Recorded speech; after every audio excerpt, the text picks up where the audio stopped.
This is Canada again. The construction of the shark guard and the very bottom line, the fourth horizontal, which would be at the very edge of the shark guard and the sidewall.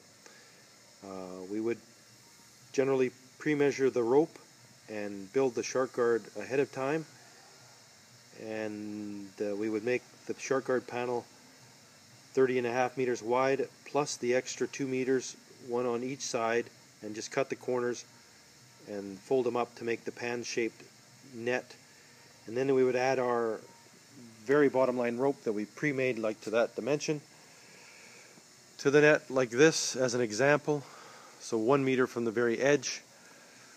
We would pre-make this rope having all the loops in the line at the prescribed distances apart, 7.625 or 7.63 meters apart. And then we would join this complete shark guard to the bottom of the net. We could do it at the same time when the sides and bottom seam are being closed. So there's, with the two pieces apart, you can connect the sides and bottom at the same time and the shark guard and close that seam all together to save time. And then they can all go together to the rope. You can do it with sewing machine too. This doesn't work very well with so many pieces, but it is possible. That's okay. So from there, then this could be attached to the bottom line, and here would be the marks we would have coming from the sidewall down the sides. The top would be up this direction, but this is just an example of the bottom where it meets.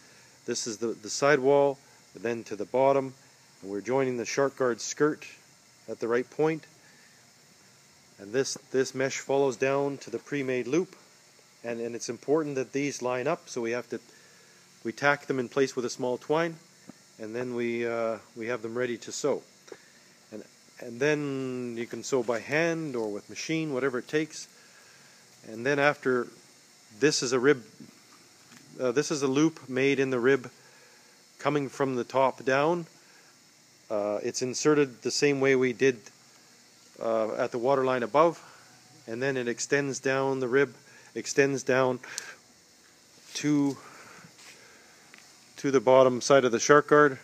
And when we have this loop already in here, all we have to do is come around it, back through and splice into itself, just a basic eye splice. So and then you have enough bag in there so that there's support with the rope. So this is the way we would do it. That's one way. You could also eliminate the loop, but it was easier to have the shark guard pre-made and then just reattach it to the net for the final assembly.